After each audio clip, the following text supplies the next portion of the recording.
Hey everyone, welcome to the Dice Matrix. This is a new series that we're doing called Pass or Play. I'm here with my good buddy Danny Dixon, who will be the co-host. Welcome, sir. Tell us, what game are we going to be talking about in Pass or Play today? Well, today, folks, we are going to be playing a Game of Thrones, Hand of the King, by Bruno Cathala. Great designer, by the way. Yes. This new series, we're going to do a lot of different things. We're going to basically introduce you to the game. I'm going to just break down the basic gameplay and the game flow, and then we're going to show a little like kind of a live play with me and Danny, and then we're going to talk about our thoughts afterwards and tell you, do we think in this particular game should you pass or play? All right.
so we just got done playing the game, and if you watched, Danny screwed me over with you don't what's like his Peter name? Baelish? Peter Baelish. What's one of his famous quotes? Well, I do believe that You remember gold wins wars, not armies. Okay, and apparently I didn't have enough gold in the game or special powers like Peter Baelish. But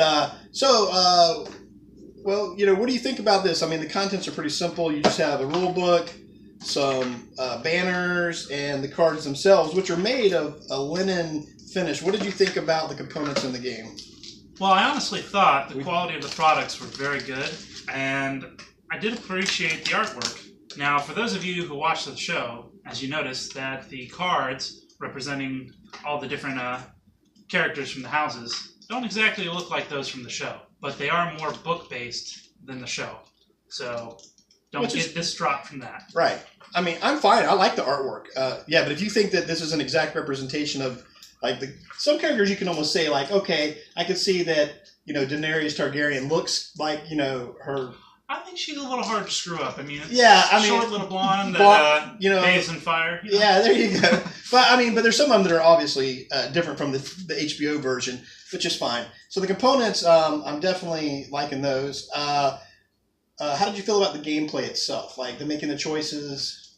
Well, generally, I think the game moves very smoothly. I mean, when you limit the options of what linear directions you can go, I mean, you generally got to think out a little bit of, can I make him or her make a move that favors me, right, or will they move in a way that favors myself? That's true. So I did like that, where basically in the game you declare a direction and then a house, and then you have to go all the way to the end. Mm-hmm. It'd be interesting to play a house rule maybe if you didn't have to go all the way to the end, but that may change the mechanics of the game. Very true. The one thing that I noticed, though, the times that we've played it, because we played more than once, that we've played two-player, and I think this is definitely a really good two-player game. Now, we haven't played it three-player yet, but I can see where if you're the third person out, you don't control what the other person does. You could go, oh my gosh, you're dependent upon that person. So I think this is definitely a stronger two-player game, although I think it would be a fun light filler for 3 or 4. You were going to say something about Well, yes, in regards to the 3 or 4 players, you get to, for those of you who have seen the show, the lovely three-eyed raven there. Yeah, three-eyed raven. I always like to call it crow, but it's a raven. Very true. I had to remember there for a minute. I was like, it's not a crow, it's a raven. It adds another aspect to the game where you play your raven, and it allows you to step away from the game with whoever you choose for up to a minute and discuss a strategy. Like backstabbing, like they do in Game of Thrones. Like, we must conspire together, or, Or, offer the city guard at your back and then stab you in the back, per se. Perhaps. Another Peter Baelish moment that I figured you would enjoy there. No, I didn't. I didn't appreciate that at all. But anyway, that's a good variant. They also have you can play team variant 2-on-2, and then you can use the three-eyed tokens, Raven tokens, to step away with your teammate, because it's basically considered a silent game at that point, and you can't table talk unless you use your Raven token to talk to your teammate, like, hey, we need to do this or this if they do this or this, or or if you do this now on their turn. But you can only talk when it's your turn. Or use the token when it's your turn. Which we would probably recommend keeping cell phones maybe away from the table. Yeah, no texting. I mean, I can't text fast enough to do that anyway. I'm so slow. But anyway, so let's get down to the verdict, my friend. Was Game of Thrones Hand of the King, was it a pass or a play? Well, sir, I am going to vote that it is a play, and I do recommend it not only for Game of Thrones fans, but if you want a simple, quick card game that's pretty much an easy explanation for kids of any age to adults. Yeah, seriously, this rule book, is just a fold-out map, and you don't even really, it's so simple. And it gives you the easy, whatever, diagrams. So, it's literally just a few rules to play the game. You move, you pick up your cards, and then you have the special ability, which these special ability cards in the game, they make a lot of difference. So claiming the last of a house is a big deal. So that was a play for you? That is a play. I feel that it is so easy, a Hodor can do it.